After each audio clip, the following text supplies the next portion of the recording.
హరి ఓం. ప్రియ పుత్రి పుత్రులారా, సంపూర్ణ నీతి చంద్రిక విష్ణు శర్మ అనే మహాత్ముడు మనకి అనుగ్రహించిన పంచతంత్రం.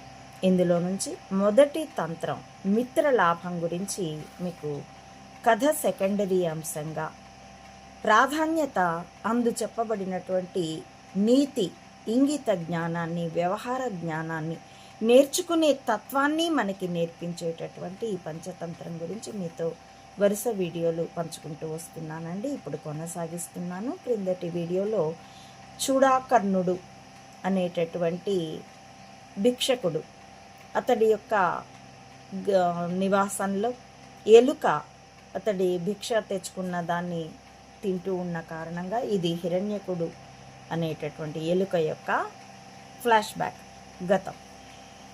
అందులో వీణాకర్ణుణ్ణి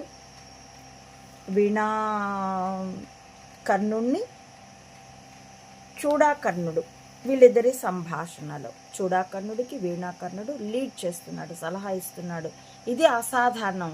ఎక్కడి ఎలుక 3 అడుగులు ఎత్తెగరగలదు, 6 అడుగులకు పైన ఎగిరి చిలక కొయ్యకు తగిలించి ఉంచున్నటువంటి భిక్షాపాత్రలోంచి ఆహారాన్ని దొంగిలిస్తుందంటే ఇందులోకి ఏదో నిమిత్తం ఉండి ఉండవలేను. నా అనుభవం ఒకటి చెప్తాను చూడు అంటూ ఒక బ్రాహ్మణ దంపతులు నువ్వులు, ఆవిడ బ్రాహ్మణి నువ్వులు దంచి కడిగి నువ్వుల్ని నువ్వు పప్పుగా చేసి ఆరబోసింది. ఇప్పుడు ఏమైంది అన్నది కొనసాగిస్తున్నాను. అంతటా ఒక కోడి వచ్చి ఆ తిలలు కాళ్లతో చీరి చల్లులాడాను. అది బ్రాహ్మణుడు చూసి, ఈ నువ్వులు అంటుపడ్డవి, బ్రాహ్మణ భోజనమునకు పనికిరావు, కాబట్టి ఇవి కొనిపోయి మార్చుకుని రమ్మని చెప్పాను.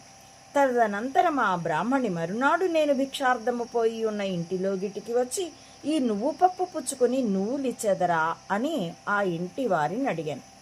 ఆ ఇంటి పారుత ఆ మాట విని మిక్కిలి సంతోషపడి చేటలో నువ్వులు పోసుకుని వచ్చి మాటలాడుచుండగా ఆమె భర్త వచ్చి, ఏమి బేరమాడుచున్నావని అడిగాను.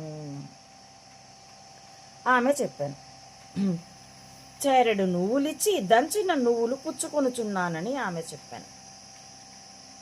ఇంత ఆ బియ్యం నువ్వులు ఆవిడ దంచి కడిగి పప్పు చేసి ఆరబోసింది. కోడి వచ్చి వాటిని చెలిగి, ఆ తిలలు నువ్వులకి మరో పర్యాయం, వాటిని కాళ్ళతో చీరి చల్లి పారేసింది. అది బ్రాహ్మణుడు చూశాడు. చూసి, ఈ నువ్వులు అంటుపడ్డాయి, బ్రాహ్మణ భోజనానికి పనికిరావు, కాబట్టి ఎవరికైనా ఇచ్చి మార్చుకుని రా అని చెప్పాడు.